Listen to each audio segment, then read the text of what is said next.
cette nuit. Pas il y a une semaine, pas il y a un mois. Cette nuit, ou ce jour, selon l'heure à laquelle tu regardes cette vidéo, quelque chose s'est passé dans le spirituel qui concerne directement ta vie. Je sais que ça peut sonner comme une accroche, je sais que tu en as vu des dizaines, des centaines de vidéos qui commencent comme ça, et je sais que quelque part, une partie de toi est sceptique. Une partie de toi se dit « encore une vidéo ». Encore des grandes promesses, encore quelqu'un qui prétend avoir un message de Dieu.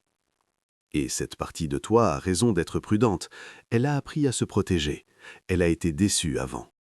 Mais il y a une autre partie de toi, une partie plus profonde, plus silencieuse, plus vraie. Et cette partie-là, tu la connais, elle ne scrolle pas, elle est immobile, elle écoute, elle dit « attends, reste, quelque chose ici est différent ». C'est cette partie que je viens rejoindre ce soir.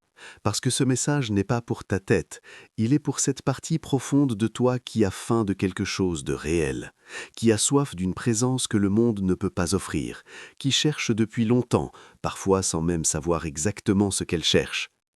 Dieu connaît ton nom. Pas ton prénom sur ta carte d'identité, ton vrai nom. Celui qu'il t'a donné avant que tu naisses, celui qui décrit qui tu es vraiment, ce pourquoi tu as été créé, ce que tu portes comme appel sur ta vie. Et il m'a chargé de te dire ce soir que ce nom, ton vrai nom, n'est pas celui que le monde t'a donné. Ce n'est pas l'incompris, ce n'est pas le raté, ce n'est pas celui qui n'arrive pas à trouver sa place, ce n'est pas trop sensible, trop compliqué, trop différent. Non, ton vrai nom, c'est choisi, appelé, porteur de lumière. Et avant qu'on aille plus loin, avant que je te révèle tout ce que Dieu m'a chargé de te transmettre, avant qu'on entre ensemble dans ce qui va changer ta façon de te voir, de prier, de vivre, abonne-toi. Ce geste, ce clic simple sur ce bouton, c'est plus qu'une action sur un écran. C'est ta façon de dire « je veux plus ». Je refuse de vivre à la surface. Je veux construire quelque chose de vrai avec Dieu. Je veux faire partie d'une communauté qui cherche vraiment, qui va vraiment plus loin que les formules toutes faites et les prières récitées par habitude. Cet espace a été créé pour toi, spécifiquement. Pas pour tout le monde. Pour ceux qui ressentent cet appel particulier, cette différence particulière, cet attrait particulier vers Dieu qui ne ressemble à rien de ce que le monde peut leur offrir. Abonne-toi maintenant, active la cloche et maintenant, reste avec moi. Parce que Dieu a dit ton nom cette nuit. Et il est temps que tu entendes ce qu'il a dit. Tu es vu, tu es connu, tu es choisi. Et tout commence maintenant. Il y a quelque chose que tu portes depuis longtemps, quelque chose de lourd, quelque chose que tu n'as jamais vraiment pu poser quelque part, parce que tu n'as jamais trouvé l'endroit où ça serait compris, pas vraiment, pas complètement. Ce n'est pas une tristesse ordinaire, ce n'est pas un problème qu'un thérapeute pourrait résoudre avec les bonnes techniques, ce n'est pas quelque chose que le temps seul peut guérir. C'est quelque chose de plus profond, une conscience aiguë que ta vie devrait ressembler à autre chose, une douleur particulière face au gâchis, le gâchis de journées qui passent sans sens, de relations superficielles qui ne nourrissent pas, d'une version de toi-même que tu présentes au monde et qui ne te ressemble pas vraiment. Tu t'es peut-être habitué à ce poids, tu as peut-être appris à fonctionner avec, à sourire par-dessus, à remplir le vide avec du bruit, de l'activité, des écrans. Mais le soir, quand tout se calme, le poids est encore là. Ce poids a un nom. C'est le poids de la destinée non accomplie.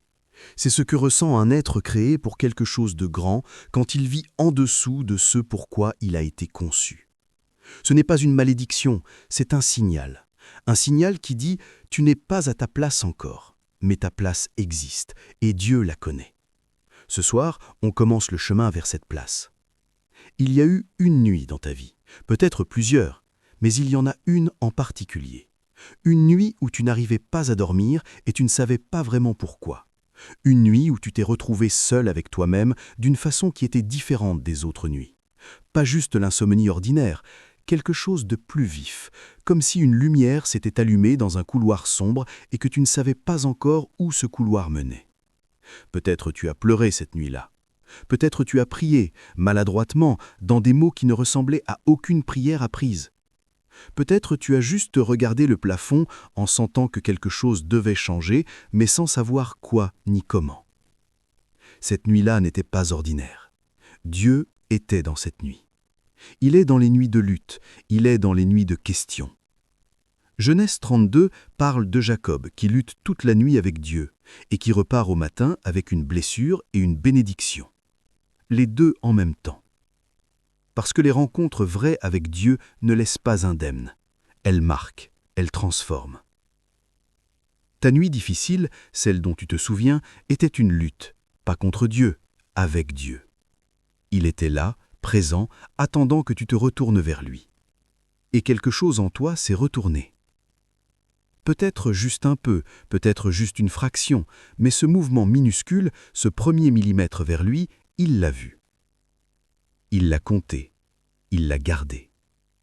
Et c'est ce mouvement qui t'a conduit ici. Je veux te parler d'un moment biblique que peu de gens prennent le temps de vraiment comprendre. Dans Ésaïe 43, Dieu dit quelque chose d'une précision bouleversante. « Maintenant, ainsi parle l'Éternel qui t'a créé. Ne crains rien, car je te rachète. Je t'appelle par ton nom, tu es à moi. » Relis cette phrase. Je t'appelle par ton nom. Pas je t'appelle en général, pas je vous appelle vous les humains, je t'appelle toi par ton nom. Dieu ne parle pas à des foules, il parle à des individus. Il ne fait pas de déclarations génériques, il prononce des noms. Il connaît chaque détail de chaque vie de chaque personne qu'il a créée, et il appelle chacune par son nom. Ton nom est dans la bouche de Dieu. Pense à ce que ça signifie vraiment. Quand quelqu'un que tu admires profondément prononce ton nom, quelque chose se passe en toi. Tu existes différemment dans ce moment. Tu es reconnu, tu es réel aux yeux de quelqu'un qui compte. Imagine ce que c'est d'être reconnu par Dieu lui-même. Tu n'es pas un numéro dans une base de données divine, tu n'es pas un anonyme parmi des milliards. Tu as un nom qui est connu, prononcé, gardé par le Créateur de l'univers. Et avec ce nom vient une identité, une mission, un appel unique qui n'appartient qu'à toi. Personne ne peut accomplir ce pourquoi tu as été créé. Personne d'autre, même avec les meilleures capacités, le plus grand talent, la plus grande foi. Personne ne peut être toi. Personne ne peut remplir ta place. C'est pour ça que Dieu t'appelle par ton nom, parce que ta place ne peut pas être remplie par quelqu'un d'autre. Elle attend, elle a toujours attendu. Écris ton prénom dans les commentaires, maintenant, juste ton prénom. Déclare-le devant Dieu. Je suis là, je réponds. Voilà une vérité qui va peut-être te choquer. L'ennemi, celui qui travaille contre ta destinée, connaît ta valeur mieux que tu ne la connais toi-même. C'est pour ça qu'il a travaillé si tôt dans ta vie pour te convaincre du contraire, pour planter les semences du doute, de la honte, de l'indignité, pour te faire croire que tu étais trop peu, trop cassé, trop marqué par tes erreurs pour être utilisé par Dieu. Pense-y. On n'attaque pas ce qui est sans valeur. On n'investit pas d'énergie à détruire ce qui ne représente pas une menace. Si tu as lutté, si tu as souffert d'une façon qui semblait disproportionnée, si tu as eu l'impression que la vie était plus difficile pour toi que pour d'autres, que les obstacles s'accumulaient d'une façon qui n'avait pas de sens, ce n'est pas de la malchance. C'est de l'opposition ciblée. Et l'opposition ciblée est le plus grand compliment spirituel qui soit. Elle dit « Tu es suffisamment important pour mériter qu'on essaie de t'arrêter. » Job a été attaqué de façon disproportionnée. Paul a reçu une écharde dans la chair. Jésus lui-même a été tenté au désert juste avant le début de son ministère. La règle est constante. Plus la destinée est grande, plus la résistance est forte. Tes luttes ne sont pas la preuve que Dieu t'a abandonné. Elles sont la preuve que quelque chose en toi vaut la peine d'être combattu. Et tu vas gagner. Parce que celui qui est en toi est plus grand que celui qui est dans le monde. Dans la Bible, quand Dieu changeait la destinée de quelqu'un, il changeait souvent son nom. Abraham devient Abraham. Sarai devient Sarah. Jacob devient Israël. Simon devient Pierre. Le changement de nom était une déclaration. une rupture avec l'ancienne identité, une proclamation de la nouvelle. Et aujourd'hui, je t'invite à faire quelque chose de semblable. Non pas changer ton prénom légal, mais déclarer ton identité spirituelle. Affirmer que tu n'es plus défini par tes erreurs, tes échecs, tes blessures, les étiquettes que les autres t'ont collées ou que tu t'es toi-même infligées. Alors voilà ce que je te demande. Va dans les commentaires, écris « nouveau nom ». Ce sont tes 2 mots d'aujourd'hui. 2 mots qui disent « je romps avec l'ancienne identité ». Je ne suis plus celui qu'on a blessé, diminué, ignoré. Je ne suis plus défini par ce que j'ai traversé. Je suis défini par ce que Dieu dit de moi. Nouveau nom, nouvelle saison, nouvelle marche. Ceux qui écrivent « nouveau nom » rejoignent une déclaration collective. Des dizaines, des centaines de personnes qui choisissent ensemble, en ce moment précis, de sortir de la vieille identité et d'entrer dans ce que Dieu a préparé. Il y a une puissance dans la déclaration collective que tu ne peux pas produire seul dans ton coin. Rejoins-nous. Écris « nouveau nom » dans les commentaires maintenant et laisse quelque chose de vieux mourir pour que quelque chose de neuf puisse naître. Je vais faire quelque chose maintenant. Je vais te lire ce que je crois que Dieu prononce sur ta vie en ce moment. Pas une liste de versets génériques, une parole directe, pour toi, pour cette saison précise de ta vie. Si quelque chose résonne dans ta poitrine pendant que tu lis ou entends ces mots, si quelque chose en toi dit « oui, c'est ça, c'est exactement ça », alors reçois-le. Ce n'est pas une coïncidence, c'est une confirmation. Voici ce que Dieu dit sur toi ce soir. Tu penses que tu es en retard. Tu n'es pas en retard. Tu es dans mon timing. Ce que tu as vécu n'était pas un détour, c'était la formation. Les larmes que tu as pleurées en secret, je les ai gardées, chacune. Elles ne sont pas perdues, elles sont des semences, et leur récolte vient dans une saison que tu n'es pas encore capable d'imaginer. Tu penses que tu es seul. Tu n'as jamais été seul. À chaque fois que tu te retournais et que tu ne me voyais pas, je portais. À chaque fois que tu ne sentais rien, j'étais là, dans le silence, entre tes battements de cœur. Et maintenant, je te dis, lève-toi. Non pas parce que tu es prêt, mais parce que je suis prêt pour toi. Lève-toi et marche vers ce que j'ai préparé. Pas en courant, pas en ayant tout compris, un pas, juste le prochain pas. Ésaïe 40, 31. Mais ceux qui se confient en l'Éternel renouvellent leur force. Ils prennent le vol comme les aigles, ils courent sans se fatiguer et ils marchent sans se lasser. Tu n'as pas besoin de tout avoir compris pour avancer. Tu as besoin de faire confiance à celui qui, lui, a tout compris. Pose ta main sur ta poitrine maintenant.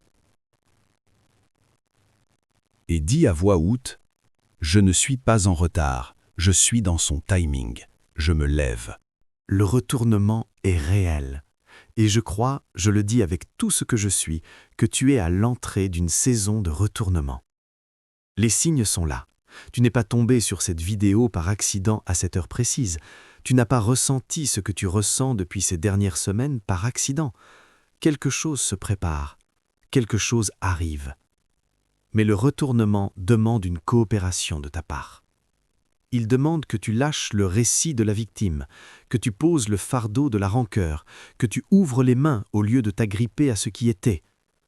Le retournement ne vient pas sur une vie fermée, il vient sur une vie ouverte. Ouvre les mains, ouvre le cœur. Ta saison arrive.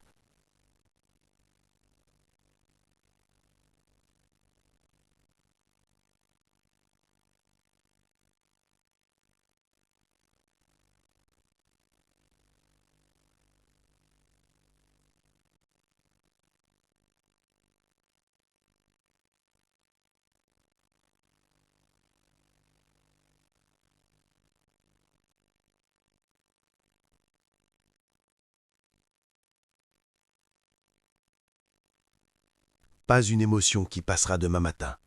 Un repositionnement. Une déclaration enregistrée dans le spirituel. Tu t'es positionné face à lui. Écris « Je lâche, je reçois » dans les commentaires pour sceller ce moment.